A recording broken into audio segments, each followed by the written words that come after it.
The great council chamber of Valtos Prime had seen many victories celebrated within its massive walls. Today, however, something different filled the air. Ambassador Krill stood before the assembled overlords of the Valthuran Empire, his body trembling not from fear of them, but from memory of something else entirely. "You must listen," Krill said, his voice cutting through the murmurs. "The humans are not like other species. They are dangerous in ways you cannot imagine." Laughter erupted from several council members. Overlord Drachmus, the supreme military commander, leaned forward on his throne. His scales gleamed under the chamber lights as he spoke with obvious amusement. "Dangerous? The humans have barely mastered faster-than-light travel. They control only 40 systems. We control 847. Drachmus waved his hand dismissively. "What makes these primitives so special?" Krill's eyes darkened. The Centauri ambassador had lived through something these arrogant overlords could not comprehend. 50 years ago, his people had made the mistake of testing humanity's resolve. They had paid a terrible price. "They do not think like we do," Krill explained. "When we fight, we calculate acceptable losses. We retreat when the cost becomes too high. Humans do not. They have a saying, 'Death before dishonor.' They mean it literally." "Foolish sentiment," another council member scoffed. "Such a species would destroy itself." "They nearly did," Krill replied quietly. "Multiple times. They have fought wars on their homeworld that killed millions. They created weapons capable of destroying their entire planet. And yet they survived. Every time they fought, they learned. Every defeat made them stronger." The chamber fell silent for a moment. Drachmus studied the Centauri ambassador with narrowed eyes. "You are trying to frighten us with stories." "I am trying to save you from making my mistake," Krill said firmly. "When my people encountered them, we thought as you do now. We saw their small territory and modest fleet. We demanded they surrender 3 of their colony worlds. They refused. We attacked with overwhelming force, and," Drachmus prompted, "and we lost 30 ships before we could retreat. They lost 8. But here is what haunts me. They were willing to lose all 8. Every single pilot stayed in the fight until we broke and ran. They do not value survival above victory. That makes them unpredictable and incredibly dangerous." Overlord Drachmus stood from his throne, his massive frame casting a shadow across the chamber floor. "The Valthuran Empire has never retreated from primitives. If these humans are as you describe, then they are a threat that must be eliminated quickly." "No," Krill shouted, abandoning diplomatic protocol. "That is exactly what you must not do. They do not negotiate from weakness. If you attack them, they will fight with everything they have. And they have more than you think." "Enough of this," Drachmus declared. "I will send a survey fleet into human space. If they are truly so formidable, they can prove it. If not, then your warnings are simply the paranoid fears of a defeated species." Krill knew he had failed. He could see it in the eyes of every council member. They were too proud, too confident in their empire's strength. They would learn, just as the Centauri had learned. He only hoped some of them would survive the lesson. Across the galaxy, on a human outpost station orbiting the border world of Sentinel Prime, Commander Hyan reviewed the latest intelligence reports. The information was troubling. Multiple sources confirmed that Valthuran ships were massing near the border. Their intentions were unclear, but the pattern was familiar to any student of military history. Hyan was not a tall man, but he carried himself with the quiet confidence of someone who had seen real combat. His service record showed deployments in 3 separate conflicts, including the brutal Outer Rim War against pirate coalitions. He understood how quickly situations could spiral out of control. "Sir, we're picking up a transmission from Valthuran space," his communications officer reported. "It's on an open channel." They're announcing a survey fleet will enter our territory within 24 hours. Announcing, not requesting permission? Hyan asked. Correct, sir. The message says they're entering our space as a routine survey mission and expect no interference. Hyan felt a familiar tightness in his chest. This was how wars started, with misunderstandings and displays of strength that spiraled into bloodshed. He immediately opened a secure channel to Earth Command. This is Commander Hyan at Sentinel Prime. We have a situation developing. Request immediate guidance. The reply came within the hour from Admiral Taiyang himself. The Admiral's face appeared on the view screen, his expression grave. Taiyang was one of the most decorated officers in the human stellar navy, a veteran of countless engagements. Commander, we've been monitoring the Valtheran communications, Taiyang said. The diplomatic channels are going nowhere. They refuse to acknowledge our sovereignty or territorial claims. What are our orders, sir? Hyan asked. You are authorized to issue one warning. Make it clear and make it official. If they cross into our space without authorization, they will be removed. Use whatever force is necessary. Hyan nodded. Understood, sir? And if they ignore the warning? Taiyang's expression hardened. Then we show them why the Centauri ambassador tried so hard to warn them. We show them what happens when you mistake human restraint for weakness. The transmission ended. Hyan immediately began preparing his station for potential combat operations. He sent recall orders to all patrol ships and activated the automated defense platforms scattered throughout the system. If the Valtherans crossed the border, they would find humans ready to defend their territory. Captain Yuna received the alert while her fighter squadron was running training exercises near the asteroid belt. She was known throughout the fleet as one of the best tactical pilots in the service. Her quick thinking had saved countless lives during the Outer Rim War. All wings, this is Yuna. We're cutting the exercise short. New orders are coming through. Return to base immediately and prepare for possible combat operations. Her pilots acknowledged without question. They trusted her completely. Yuna guided her fighter back toward the carrier, her mind already running through tactical scenarios. She had studied the Valtheran Empire extensively. Their ships were large and powerful, designed for overwhelming force. But they had not fought a peer adversary in over 1,000 years. They had grown complacent. Humans, on the other hand, had never stopped fighting. Even in peacetime, they trained relentlessly, studied history obsessively, and prepared for threats both known and unknown. It was part of their nature, forged through millennia of warfare on their homeworld. As Yuna landed her fighter on the carrier deck, she received a direct communication from Commander Hyan. Captain, the Valtheran survey fleet is 12 hours out. 12 dreadnoughts, heavily armed. They have been warned to stay out of our space. They are ignoring the warning. Do they know we're here? Yuna asked. They know. They do not care. They think their numbers and size make them invincible. Yuna felt a grim determination settle over her. Then we will teach them otherwise. My squadron will be ready. I know you will be, Hyan replied. But Yuna, remember the rules of engagement. We disable if possible. We only destroy if necessary. We are not the aggressors here. Understood, Commander? We'll give them every chance to leave peacefully. As the hours counted down, both sides prepared for what was coming. The Valtheran fleet commander, Raxter, reviewed his orders with satisfaction. This would be a simple display of power. The humans would see the might of the Empire and surrender immediately.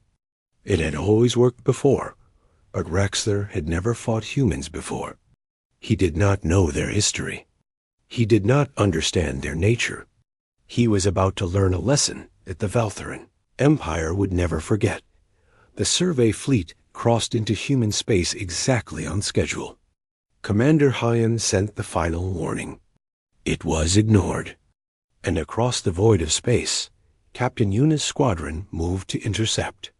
Their weapons armed and their resolve absolute. The war nobody wanted was about to begin. The Valtheran survey fleet moved through human space like a pride of predators crossing into claimed territory.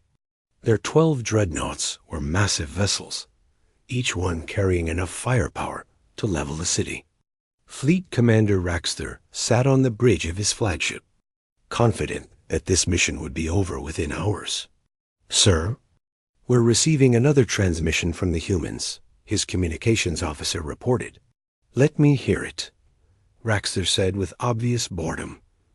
A human voice came through the speakers, calm and professional. "Valtheran Fleet, this is Captain Yuna of the Human Stellar Navy. You are in violation of our territorial space. You have 10 minutes to reverse course and leave. This is your final warning." Raxter's officers laughed. The fleet commander smiled and opened a channel. "Human Captain, I have 12 dreadnoughts under my command. You have 8 small fighters. I suggest you move aside before you get hurt." There was a brief pause. Then Yuna's voice came back, still calm, but with an edge of steel beneath it. "Commander, you have 9 minutes and 30 seconds remaining." "This is insulting," Raxter muttered. He turned to his weapons officer. "Target their fighters. Lock weapons, but do not fire. Show them we could destroy them in seconds." The weapon systems activated, targeting lasers painting each human fighter. On Raxter's tactical display, the 8-helm and ships appeared as small dots against his massive fleet. It seemed absurd that they would even consider fighting, but the human fighters did not retreat. Instead, they began moving in patterns that made Raxter's tactical officer lean forward with interest. The fighters were not flying in standard formation. They were spreading out, using the nearby asteroid field as cover, constantly moving. "What are they doing?" Raxter asked. "I am not certain, sir. Their movements do not match any known combat doctrine." "Time remaining?" Yuna's voice cut through the bridge speakers. Raxter's patience finally broke. "All ships, advance on the humans.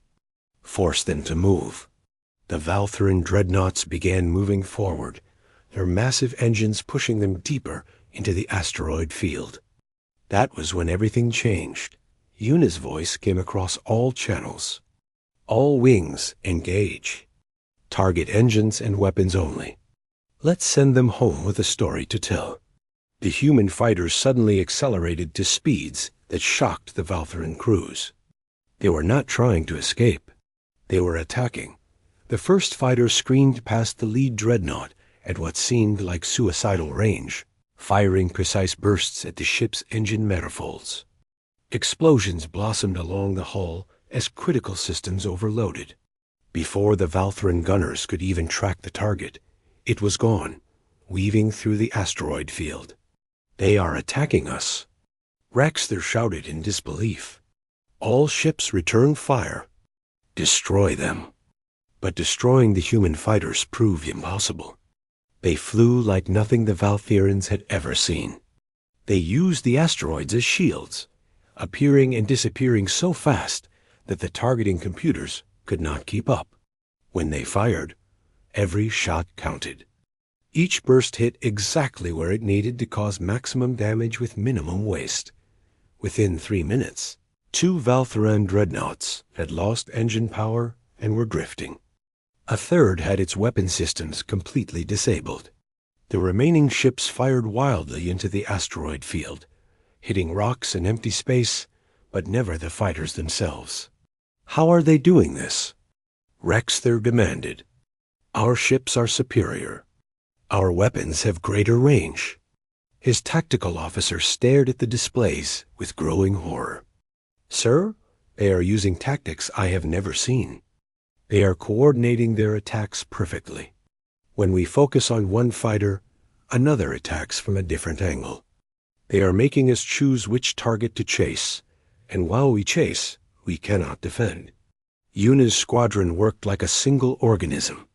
Each pilot knew exactly where the others were without needing to communicate.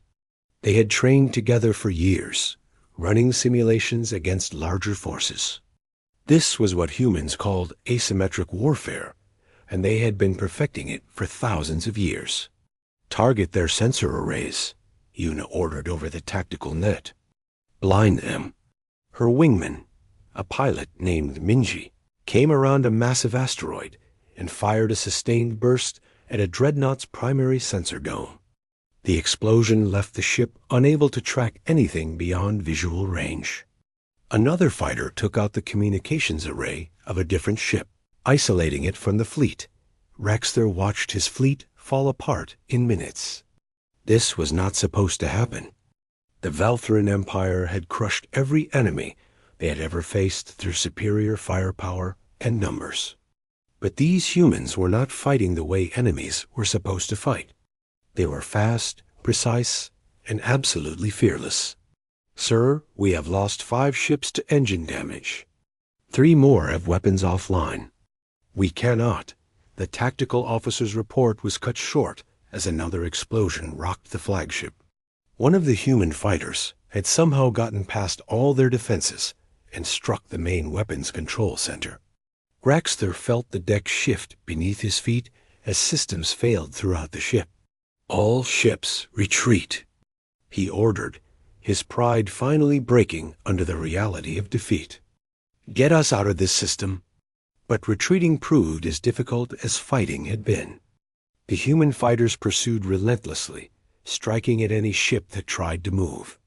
They were herding the Valthuran fleet like predators, driving prey into a trap. That was when reinforcements arrived. The human destroyer HSS Defiant dropped out of faster-than-light travel at the edge of the system. Captain Ji-hoon, the destroyer's commander, immediately assessed the situation. "This is Captain Jong to all Valthuran vessels. Power down your weapons and engines immediately. Any ship that attempts to flee or fight will be disabled. You have 60 seconds to comply." Raxter looked at his ruined bridge, his damaged fleet, and his exhausted crew. They had entered human space expecting an easy victory.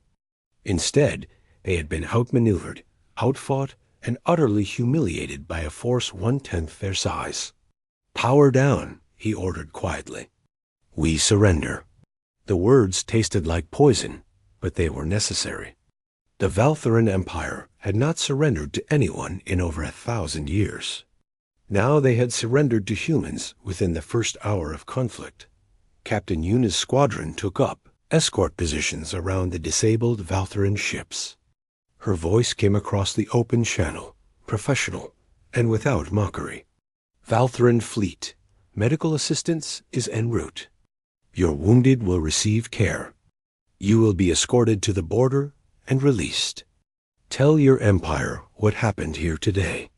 Raxter sat in his command chair, trying to understand what had just occurred.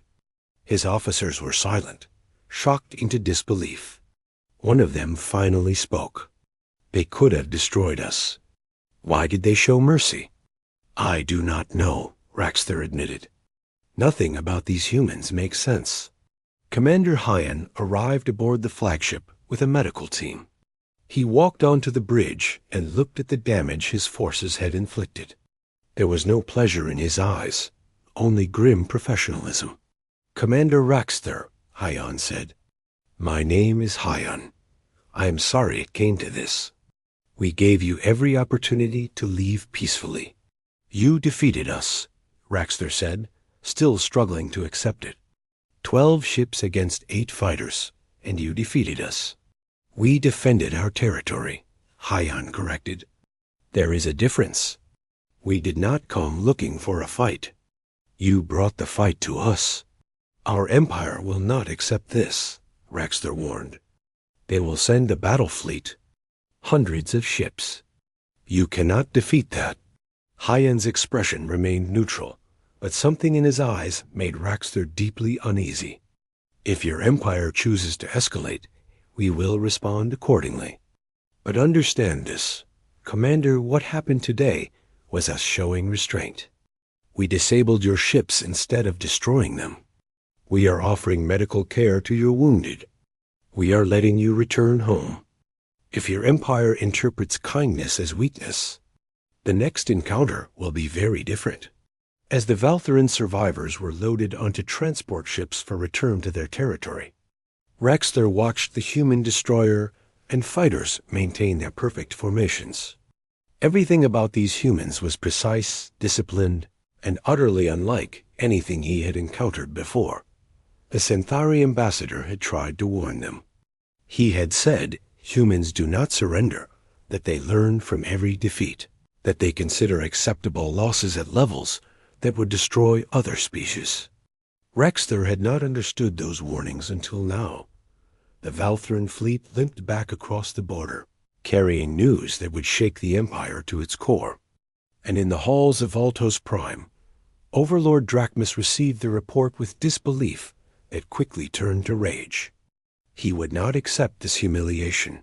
He began preparing orders for Battle Fleet Omega, the largest military force the Valtheran Empire had assembled in centuries. 200 warships would crush these humans and show the galaxy that the Empire's power was absolute. But as he issued those orders, Drachmus did not realize he was making the same mistake Raxthor had made. He was underestimating an enemy who had spent their entire history learning how to fight against impossible odds. The humans had tried diplomacy. They had shown restraint. They had demonstrated their capabilities. Now, if the Empire insisted on war, they would discover what humans were truly capable of when pushed to their limits. Battle Fleet Omega assembled at the edge of Valtheran, space like a gathering storm. 200 warships, from massive dreadnoughts to fast attack cruisers, all painted in the Empire's crimson and gold. Overlord Drachmus stood on the bridge of his personal flagship, the Eternal Victory, and watched his armada with satisfaction. "This will be the shortest war in our history," he declared to his officers. "The humans will see this fleet and surrender immediately. If they do not, we will crush them so completely that no other species will ever dare challenge us again." His second-in-command, War Master Krell, was less certain. "My lord, Commander Raxthor's report suggests these humans are more capable than we anticipated. Perhaps we should—" Raxthor was a fool who allowed himself to be humiliated by primitives, Drachmus interrupted. His small survey fleet was unprepared. "We are not. We have overwhelming force. Numbers do not lie, War Master." Krell said nothing more, but his doubts remained. He had read Raxthor's full report, including the detailed tactical analysis. The humans had not won through luck. They had won through superior tactics, better training, and a willingness to take risks that no rational commander would accept. That combination was more dangerous than Drachmus seemed to understand. The fleet entered faster than light travel, heading toward the human border system of Talon Nebula. Intelligence reports showed it was a lightly defended colony world with minimal military presence. Drachmus intended to take it quickly, then use it as a staging ground for pushing deeper into human territory. Admiral Tai Yang received the news of the incoming Valtheran fleet while standing in the war room aboard the human command station. The holographic display showed the massive enemy force approaching. His staff waited silently for his orders. 200 ships, Admiral Sujin said quietly. She commanded the carrier group stationed in the Talon Nebula system. "We have 45 capital ships in range to respond." "Those odds are not good." "No, they are not," Tai Yang agreed.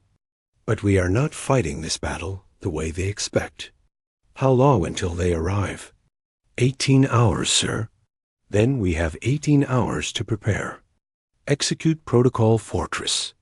Evacuate all civilians from the colony stations. I want every defensive platform online, every minefield activated, every drone fighter ready. We are going to turn the Talon Nebula into a graveyard. Protocol Fortress was a defensive strategy humans had developed based on lessons learned from centuries of warfare. When facing superior numbers, do not meet them in open battle. Instead, prepare the battlefield itself to become a weapon. Use terrain, use surprise, use every advantage available. The Talon Nebula was not just an empty space. It was a massive cloud of gas and dust that interfered with sensors and communications. Humans had been quietly militarizing it for years, installing hidden weapons platforms, drone fighters, and mines throughout the entire system. The Valthyrans were about to walk into a trap when Battlefleet Omega dropped out of faster-than-light travel at the edge of the system. They found only empty space. The colony stations were dark and abandoned. No human ships were visible on sensors. Where are they? Drachmus demanded.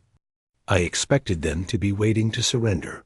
Sir, the nebula is causing interference with our long-range sensors, the tactical officer reported.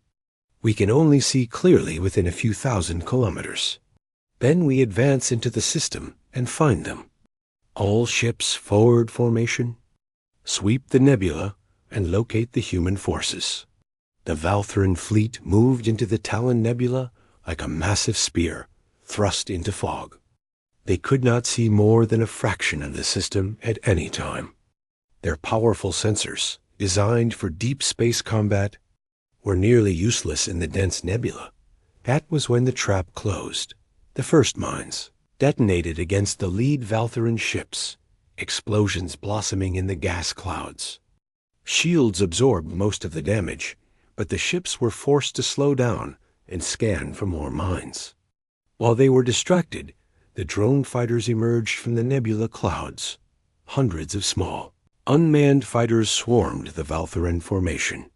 They were not as sophisticated as human-piloted craft, but they did not need to be.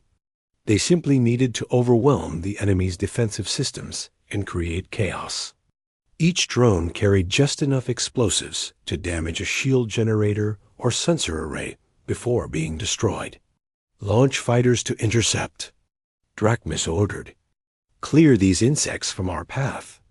But as Valthyran fighters launched, Admiral Sujin's carrier group revealed itself. The human capital ships had been hiding in the densest part of the nebula, their low signature drives keeping them invisible until they chose to strike. Now they emerged at close range, their weapons already firing. Human destroyers were smaller and faster than Valthyran dreadnoughts.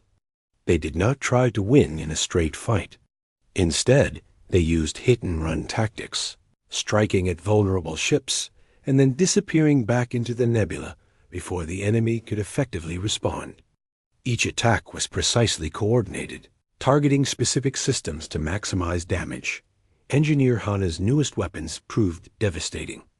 The electromagnetic pulse devices she had designed specifically for this battle sent waves of energy through the Valthyran fleet, temporarily disabling shields and sensors. In those brief moments of vulnerability, human missiles and torpedoes found their targets. The battle raged for hours. The Valthyrans had superior numbers, but the humans had prepared the battlefield perfectly. Every asteroid in the system had been charted. Every gas cloud had been mapped. The humans knew exactly where to hide and exactly where to strike. The Valthyrans were fighting blind. Colonel Doyan led his marine units in a daring assault that even the human command staff had not expected. Using small, fast-boarding craft, his teams targeted damaged Valthyran ships and boarded them while the enemy was distracted by the larger battle. Once inside, they moved through the ships with brutal efficiency, capturing key areas and forcing the crews to surrender or abandon ship. This is madness, War Master Krell said as he watched 3 more of their ships fall silent, captured by human boarding parties. They are inside our formation. They are taking our ships from us. Drachmus refused to accept what was happening. We have numerical superiority. We cannot lose this battle. My lord, we have lost 40 ships. Another 60 are too damaged to fight effectively. Our formation is broken. We cannot maintain this engagement. Then we reform and attack again. I will not retreat from these primitives. But even as Drachmis spoke, Captain Yuna's elite squadron was hunting command ships. Her pilots had identified the communication patterns that indicated flagships and command vessels. They targeted these ships specifically, decapitating the Valthuran command structure and leaving individual captains confused about their orders. The battle entered its third day. Human crews rotated shifts, staying fresh and alert. The Valthyrans had no such luxury. Their officers and crew were exhausted, stressed, and increasingly demoralized. They had expected an easy victory. Instead, they were dying in a fog-filled system against an enemy they could barely see. Admiral Sujin coordinated her forces with calm precision. She had studied every major battle in human history, from ancient naval engagements to modern space combat. She knew that victory did not always go to the largest force. It went to the force that fought smarter. On the fourth day, as the Valthuran fleet was reduced to fewer than 90 operational ships, a new human force arrived. Admiral Tai Yang had brought additional reinforcements, including several ships carrying a secret weapon the Valthyrans had not seen before. Gravity mines that created temporary wells in space, dragging ships off course and into each other. War Master, Drachmis said quietly, how many ships can we safely withdraw? Krell looked at his superior with surprise. The proud overlord was finally accepting reality. If we begin retreat immediately, we can save perhaps 70 ships. If we wait longer, that number will continue to drop. Drachmis felt something he had never experienced in his long military career: fear. Not fear of death, but fear that everything he believed about the Empire's invincibility was a lie. These humans had defeated his massive fleet using tactics he did not understand and weapons he had not anticipated. Signal all ships to... The transmission never finished. Captain Yuna's squadron struck the Eternal Victory's bridge with a precision missile strike that penetrated the shields during a brief moment of vulnerability. The explosion did not destroy the ship, but it knocked out communications and life support to the command deck.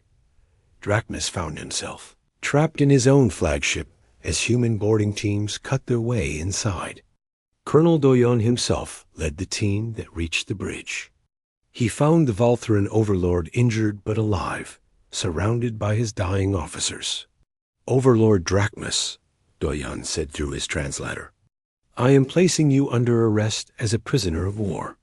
Your fleet is ordered to stand down immediately or face complete destruction. You cannot do this, Drachmis said weakly. I am the supreme commander of the Valthuran Empire, which is exactly why we are taking you alive, Doyon replied. Medical teams are standing by to treat your wounded. Your surviving ships will be allowed to retreat once they power down their weapons. We do not wish to kill more of your people than necessary. The Battle of Talon Nebula ended with the capture of Overlord Drachmis and the retreat of the shattered Valthuran fleet. Battle Fleet Omega had entered human space with 200 warships. Only 63 made it back to Valthuran territory, and most of those were badly damaged. The galaxy watched in shock as news spread. The Valthuran Empire, undefeated for 2 millennia, had been crushed by a species barely a century into space travel. And the humans had not just won. They had captured the Empire's supreme military commander. The question everyone asked was the same. What would humans do with their victory? The Grand Council chamber of Valtos Prime had never been so quiet. The assembled overlords and representatives sat in stunned silence as they absorbed the news. Battle Fleet Omega destroyed. Overlord Drachmis captured. The Empire's pride shattered in less than a week. Regent Vextha, acting leader in Drachmis's absence, stood before the council. She was older than most of the military commanders, a skilled diplomat who had always advocated for caution over aggression. Now her warnings had proven prophetic, though she took no pleasure in being right. The question before us is simple, she said. Do we continue this war, or do we seek peace? Peace? One of the military overlords shouted. We have never surrendered to anyone. To negotiate now would be to admit weakness. We are weak, Vextha replied bluntly. The humans have proven that decisively. They defeated our survey fleet. They destroyed our battle fleet. They captured our supreme commander. These are facts. Pride does not change facts. Before the argument could escalate, a new message arrived. A human diplomatic vessel had entered Valtheran space under a flag of truce. It carried Ambassador Juno, chief human diplomatic representative, and it also carried Overlord Drachmus. The council erupted in confusion. Why would the humans return their prisoner? What kind of strategy was this? When Ambassador Juno entered the council chamber, accompanied by an honor guard led by Captain Yuna, every eye in the room studied him carefully. He was a small man compared to the towering Valtherans, but he walked with quiet confidence. Behind him, Overlord Drachmus walked freely, his injuries treated, wearing clean ceremonial armor provided by the humans. Members of the Grand Council, Junho began in perfect Valtheran language. I come bearing terms for peace between our peoples. Terms of surrender. You mean, someone muttered. No, Junho said calmly. Terms of mutual recognition and cooperation. We do not seek your surrender. We never did. The room fell silent again. Regent Vextha gestured for him to continue. Humanity wishes to establish formal diplomatic relations with the Valtheran Empire. We propose a mutual non-aggression treaty, the establishment of neutral border zones, and the creation of trade agreements that benefit both our peoples. We return Overlord Drachmus as a gesture of good faith and respect. Respect? Another counselor asked. You defeated him in battle, and now claim to respect him? We respect him as a warrior who fought for his people, Juno explained. We do not respect the decision to invade our territory without cause, but we understand that he was following orders from this council. Wars are fought by soldiers, but they are started by governments. We hold no personal grudge against those who fought us. Dr. Nari, the human xenanthropologist who had accompanied Junho, stepped forward. She had been studying Valtheran culture for years and understood their rigid hierarchies and honor-based society. May I speak? She asked Regent Vextha. Please do. I believe there is a fundamental misunderstanding between our peoples, Nari began. The Valtheran Empire has built its identity on conquest and strength. You see the galaxy in terms of dominance and submission. Either you conquer, or you are conquered. This is your framework for understanding the universe. And this is wrong? Vextha asked, genuinely curious. Not wrong. Just different from how humans think. We come from a world where we fought each other for thousands of years. We built weapons that could destroy our entire civilization. We learned the hard way that strength without wisdom leads to extinction. So we developed a different philosophy. Nari activated a holographic display showing images from human history, battlefields, nuclear explosions, destroyed cities, then hospitals, peacekeepers, aid workers, treaties. Humans are capable of terrible violence, Nari continued. We will not deny this. But we are also capable of cooperation, mercy, and building something better than constant war. These two sides exist in us simultaneously. We can be your worst enemy or your strongest ally. The choice is yours. Overlord Drachmus stepped forward to address the council. Everyone leaned in to hear what he would say. I have spent 5 days as a prisoner of the humans, Drachmus said slowly. In that time, I was treated with courtesy. My wounds were healed by their doctors. I was given good food and comfortable quarters. I was allowed to communicate with my family.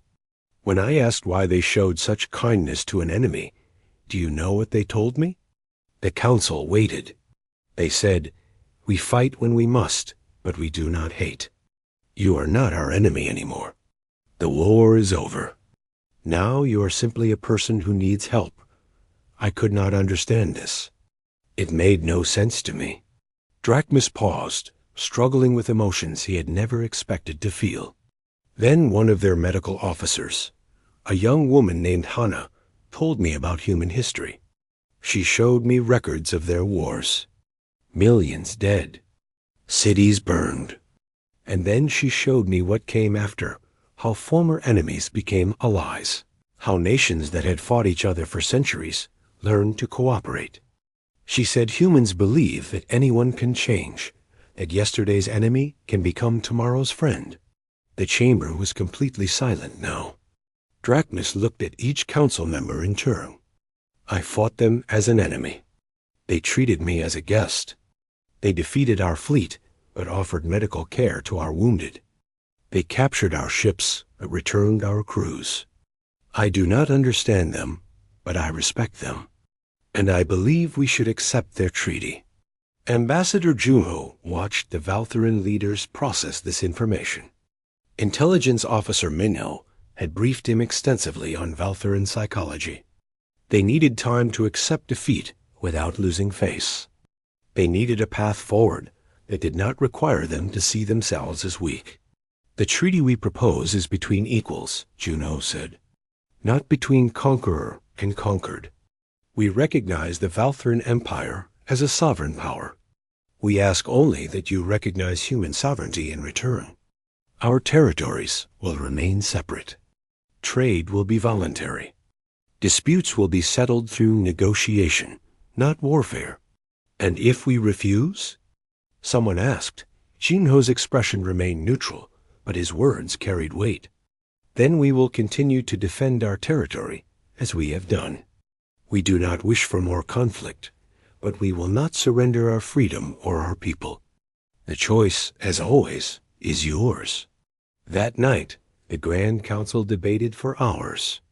The military faction wanted to continue the war, to rebuild their forces and attack again. But even they could not deny the reality of their losses. The diplomatic faction, led by Regent Vextha, argued for accepting the human terms and learning from this experience. During a recess, several council members approached Captain Yuna, who had been waiting in an adjacent chamber with her security detail. They wanted to understand how humans had defeated them so thoroughly. Your tactics were unlike anything we have encountered, one military commander admitted. How did your small forces defeat our larger ones? Yuna considered her answer carefully. We study warfare constantly. We learn from every battle we fight and every battle our ancestors fought. We practice against each other in simulations where we try every possible strategy and counter-strategy. We prepare for enemies we have not met and scenarios we have not faced. This is how we survive. But why? The commander asked. Why devote so much effort to something so destructive? Because we know what happens when we are not prepared, Yuna replied. Our history is full of moments where lack of preparation meant suffering and death for millions. We swore we would never let that happen again. So we train, we study, we prepare, not because we love war, but because we love peace enough to fight for it. The debate resumed in the council chamber. Ambassador Krill, the Centauri who had first warned them about humans, spoke one final time. I told you they were dangerous, Krill said. I told you they do not think like we do. But I also told you they are capable of mercy. They could have destroyed the remnants of Battle Fleet Omega completely. They could have invaded your territory while your defenses were weak. They did not. They came here offering peace. How many conquerors in galactic history have done that? Just as the vote was about to be called, alarms suddenly blared throughout the building. Reports came in of an attack on human civilian targets by a rogue Valthuran faction. A group of military hardliners had stolen ships and launched a terrorist strike against the human colony world of New Terra. Ambassador Junho's face went pale as he received the news. 4 million civilians lived on New Terra. The attack was ongoing. This was not authorized. Regent Vextha said immediately. These rogue elements do not represent the Empire's decision. It does not matter who authorized it, Jono said quietly, his diplomatic calm cracking for the first time. What matters is that humans are dying. Civilians, families, children. He turned to face the council, and they saw something in his eyes that made them understand the warning they had been given. This was not the face of a diplomat anymore. This was the face of a human who had just learned his people were under attack. You wanted to see what humans do when truly threatened, Junho said. You are about to find out. The fleet that defeated Battle Fleet Omega showed restraint. They disabled rather than destroyed. They captured rather than killed. What comes next will be different. Captain Yuna was already moving toward her ship, her security detail following. The vote would have to wait. The Valthran Empire was about to witness what humans were capable of when someone crossed the line and targeted their civilians. Regent Vextha made a decision in that moment that would change everything. Captain Yuna, she called out, the loyal forces of the Valthran Empire will assist you in hunting down these criminals. They do not represent us, and they will be brought to justice. Yuna stopped and turned back, surprise evident on her face. After a moment, she nodded. Then we hunt together. The first bombs fell on New Terra's capital city at dawn. Governor Jiwoo was drinking her morning coffee when the building shook and alarms screamed throughout the colony. She had been a military officer before retiring to civilian leadership, and her training took over immediately. All citizens, this is not a drill. Activate emergency protocols. Move to shelter immediately. Defense forces, activate all available systems. Commander Heijun, leader of the local defense force, watched her tactical displays with growing horror. 30 Valthran warships had appeared in orbit without warning. They were not responding to hails. They were simply firing on population centers. They are targeting civilians deliberately, Haijin reported to Jiwoo. This is not a military strike. This is terrorism. How long until reinforcements arrive? Jiwoo asked. Admiral Taiyang's fleet is 3 days away. Captain Yuna's squadron is 2 days out, pushing their ships beyond safe limits to get here faster. We are alone. The rogue Valthran faction called themselves the Purity Fleet. They believed the Empire had grown weak by not destroying the humans completely. Their leader had declared that if the Council would not act, they would show the galaxy that the Valthran way was still dominant. They would make an example of New Terra that would terrify all of humanity into submission. But they did not understand humans at all. Governor Jiwoo activated the colony's civil defense network. Every citizen of New Terra had basic emergency training. Within minutes, rescue teams were pulling survivors from damaged buildings. Medical volunteers set up aid stations. Engineers worked to restore power and shields. The colony was hurt, but it was far from broken. They think this will make us surrender, Jiwoo said to her staff. They do not know us very well. Commander Heijun had only 5 patrol ships and a dozen fighters to defend the entire colony. Against 30 warships, those odds were suicide. But Haijin had studied the same military history every human officer learned. She knew about the Alamo, about Thermopylae, about every last stand humanity had ever fought. All defense forces, this is Commander Haijin. We hold until reinforcements arrive. Every minute we fight is another minute for our people to get to safety. Every ship we damage is one less ship that can hurt our families. We do this because we are human, and humans do not abandon their own. The small human force launched into battle. They had no chance of winning, but winning was not the objective. Surviving was not the objective. The objective was to buy time and make the enemy pay for every second. Lieutenant, Teeman flew his fighter straight at a Valthuran cruiser, firing until his weapons overheated, then ramming into the ship's shield generator when his ammunition ran out. His sacrifice disabled the cruiser's defenses long enough for the patrol ships to cripple it. He was 23 years old. His parents were in the shelters below, alive because of what he did. One by one, the Defense Force ships fell, but they did not fall cheaply. By the time the last human patrol ship was destroyed, 6 Valthuran warships were disabled or destroyed. The remaining Purity fleet ships moved in to finish their work, confident that nothing stood between them and complete destruction of the colony. That was when Captain Yuna arrived. Her squadron had pushed their ships past every safety limit.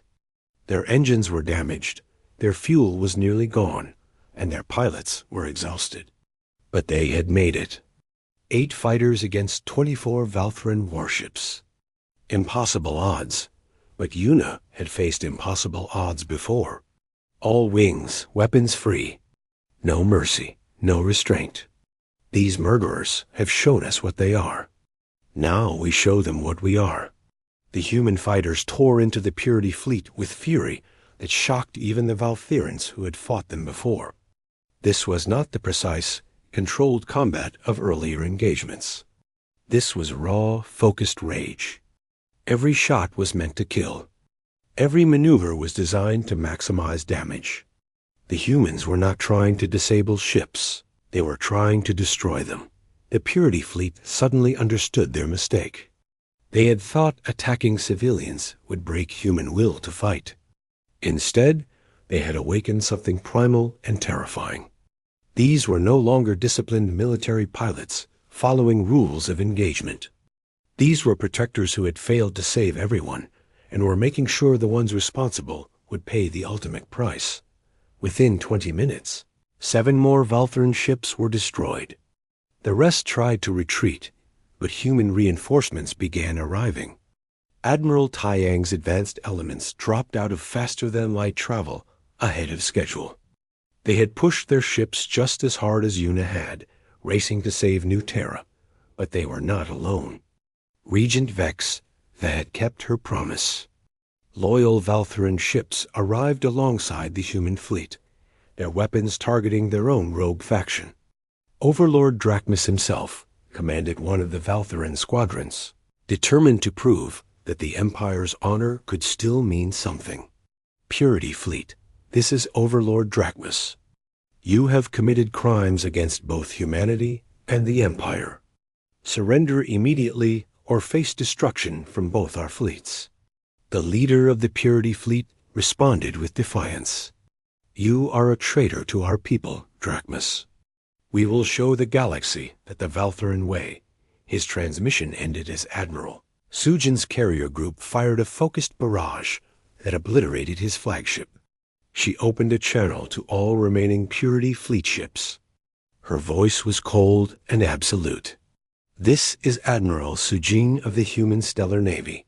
You attacked our civilians, our families, our children. There will be no mercy.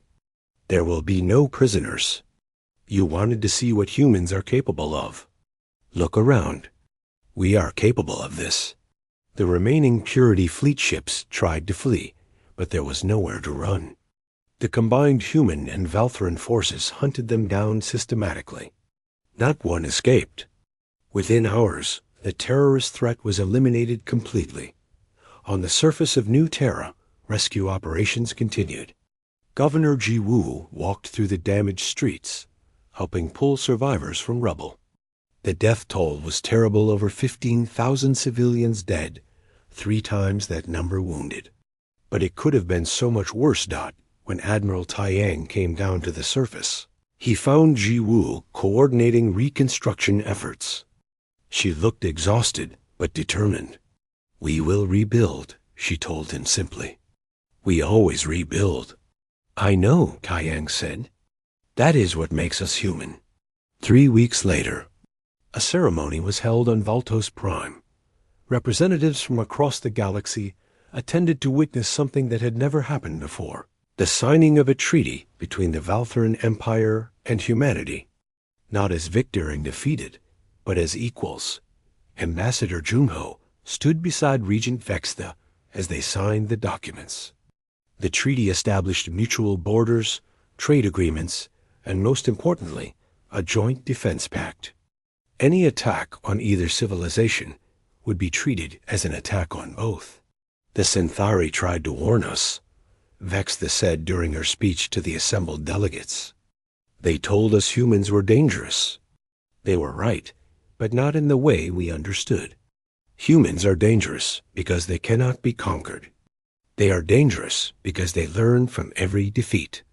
They are dangerous because they fight with everything they have when protecting what they love. But they are also compassionate, merciful to honorable enemies, and willing to build bridges instead of walls.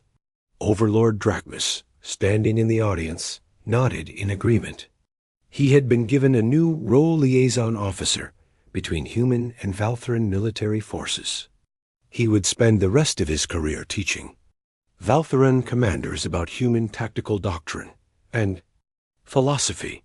Captain Yuna received medals from both civilizations for her actions at New Terra.